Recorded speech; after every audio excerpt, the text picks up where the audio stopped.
What the So last month I did a video discussing how Azmoun was on the verge of signing for La Liga side Sevilla and talking about the pros and how this is a good transfer for him, a good final opportunity to make his stance in Europe. Instead, there's been an absolute massive U-turn. He has signed for Shabab Ahli in the UAE, handing in his form for early retirement and pissing off the entire Iranian football fan base. There you go, you better. Oh, hell no! In today's video, I'll be giving you all my thoughts on the transfer and what implications this means for Azmoun and his future with the national team. And this is gonna be more of a rant than anything else. So just a couple weeks ago, we got the Here We Go by Fabrizio Romano that Sardar Azmoun will be joining UAE side Shabab Ahli for around 5 million euros. And it kind of pissed off a lot of Iranian football fans, to say the least, because he was basically on the verge of signing with Sevilla, and then this happened. There were plenty of teams that were interested in signing him from Iran, Qatar, the UAE, but I didn't think it was gonna actually happen. The thing is too, it's not even a Saudi team that he's joining, which is very hip for a lot of players right now to go to that league for a big cash out for the final years of their contract. But instead, Azmoun wants to be a little bit of a hipster and go to the UAE of all places. Who does that? Oh yeah, I guess Azmoun, because he's so obsessed with goddamn horses. And for some clarification for a lot of people that think he's going just for the money, he was getting plenty of great contract offers from teams in Europe. Yes, he's making probably a little bit more money because of the taxes in the UAE, but the main reason he went, just to make this completely clear for you all, is just for horse racing. What the heck? And my goodness, don't even get me started on how I felt, and many of you were probably feeling once this was officially announced. Upset, angry, pissed off. I mean, there's so many other words I could use from all the hype and potential that we saw in Sardar Azmoun at such a young age. Going to Russia, scoring in the Champions League, being touted as the Iranian Messi. Who would have thought 10 years later in his prime, he'd be going from one of the top teams in Italy to the UAE. He had the world at his feet. He was the inspiration for all Iranian football fans. When I spoke to my friends when I was growing up, many people didn't know much about Iranian footballers and the national team, but everyone vaguely at least knew about Sardar Azmoun. He was the golden child. He was the guy that we had so much hope for. Following his career every step of the way, waiting these 10 years, hoping that he would finally make it count in Europe. And it's just embarrassing how it all ended. Moving to Leverkusen, getting a shot at Roma. Yes, it hadn't worked out, but there were still plenty of European teams interested in him. He looked like he was joining Sevilla, and maybe it would just finally work out. But instead, he throws in the towel at his prime age of 29. This is literally the definition of blue balls. And I can tell you from experience, nobody likes that. In regards to Azmoun, this is pure laziness and just an absolute shit mentality. There was an interview that Ahli did where, to paraphrase, he basically said Azmoun cares more about horse racing than he does about football. My goodness, my man predicted the future. But I cannot emphasize this anymore. For someone his age to make this move from just previously playing for AS Roma in his prime is flat out embarrassing. Even I get secondhand embarrassment thinking about it. But moving on in regards to national team implications. If I was the coach of the Iranian national team, which if I was, we probably would have already won a World Cup by now. I'm just joking. It was a joke. Don't take me seriously. Or was it?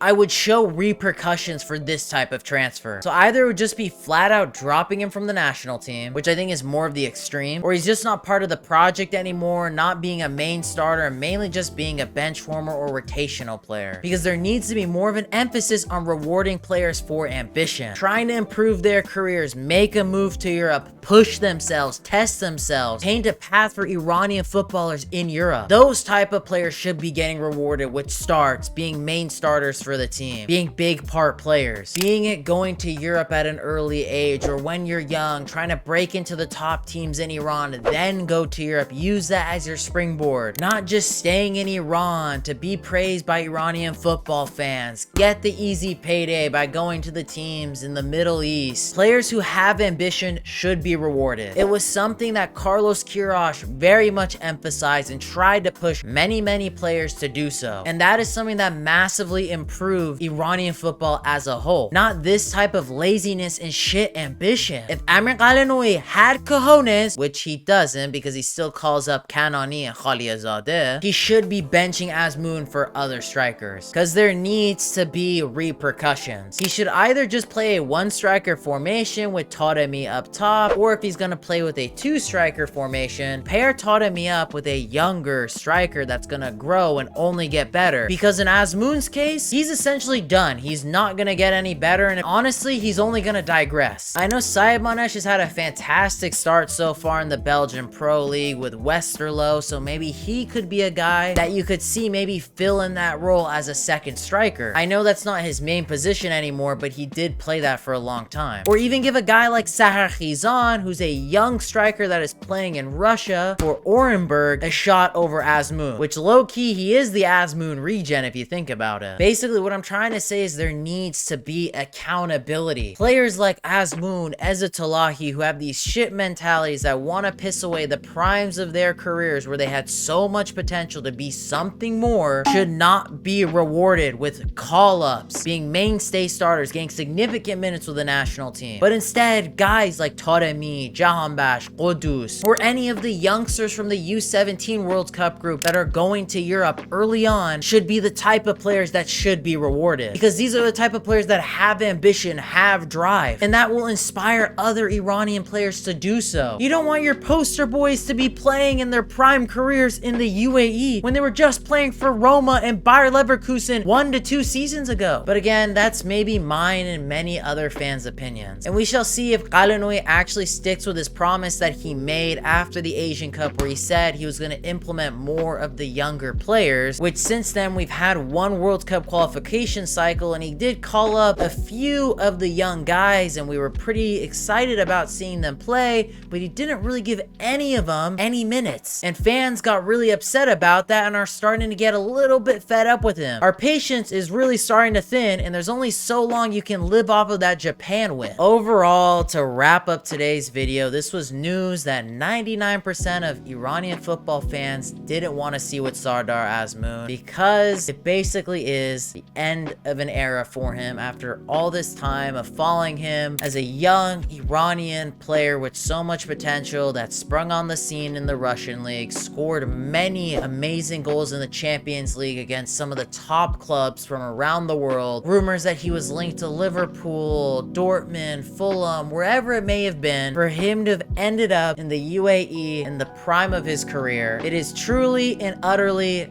disappointing. But nonetheless, boys and girls, that's going to be the end of today's video. I think one of the next videos that I'm planning on doing on the channel is talking about Ali Reza Jahanbash, where his next destination should be. Or for all we know, he could have signed for a new team, then I'll just do a video discussing my thoughts on it. And of course, I'm still going to be doing my previews for the Asian World Cup qualification groups from Group A all the way to C. So if you guys are excited to see that, make sure to smash the like button on today's video, subscribe if you're not subscribed already, and I hope you'll have a lovely day.